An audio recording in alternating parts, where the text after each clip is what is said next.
ঘর, আল্লাহর ঘরের মালিক কেউ নয়। তো এই আল্লাহর ঘরের সম্পত্তি যা আছে, জমি জায়গা যা কিছু সম্পত্তি আছে, এগুলো সব হলো আল্লাহ। এর কোনো কেউ মালিক নয়, কেউ এগুলো বিক্রি করতে পারবে না বা নিয়ন্ত্রণেও নিতে পারবে না।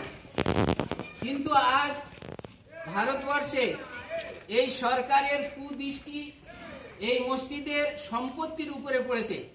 তারা চাইছে যে এই সম্পত্তিগুলো আমাদের নিয়ন্ত্রণে নিয়ে নেব। এই জন্য তারা অনেক দিন আগে থেকে চেষ্টা করে আসছে।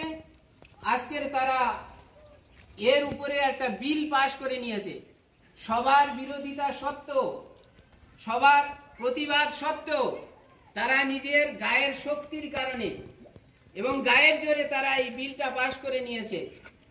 এই জন্য আমরা সবাই এই বিলের প্রতিবাদ করছি।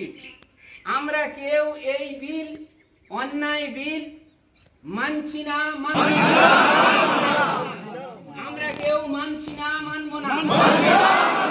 আমরা এই অন্যায় বিল মানছি না, মানব না। আল্লাহ আমাদের হেফাজত করুন, আমাদের মসজিদ এবং সম্পত্তি, মসজিদের সম্পত্তিগুলো হেফাজত করুন।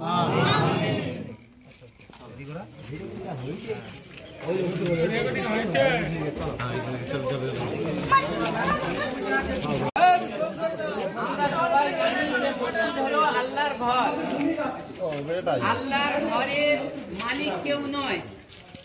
তো এই আল্লাহর ঘরের সম্পত্তি যা আছে, জমি জায়গা যা কিছু সম্পত্তি আছে, এগুলো সব হলো আল্লাহ। এর কোনো কেউ মালিক নয়, কেউ এগুলো বিক্রি করতে পারবে না বা নিয়ন্ত্রণেও নিতে পারবে না। কিন্তু আজ ভারতবর্ষে এই সরকারের কুদৃষ্টি এই মসজিদের সম্পত্তির উপরে পড়েছে। তারা চাইছে যে এই সম্পত্তিগুলো আমাদের নিয়ন্ত্রণে নিয়ে নেব। এই জন্য তারা অনেক দিন আগে থেকে চেষ্টা করে আসছে। আজকের তারা এর উপরে একটা বিল পাশ করে নিয়েছে। সবার বিরোধিতা সত্ত্বেও, সবার প্রতিবাদ সত্ত্বেও তারা নিজের গায়ের শক্তির কারণে এবং গায়ের জোরে তারা এই বিলটা পাশ করে নিয়েছে।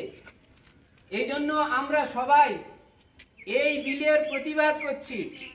আমরা কেউ এই বিল, অন্যায় বিল মানছি না,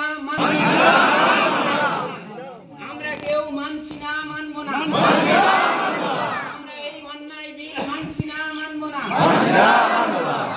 আল্লাহ আমাদের হেফাজত করুন, আমাদের মসজিদ এবং সম্পত্তি, মসজিদের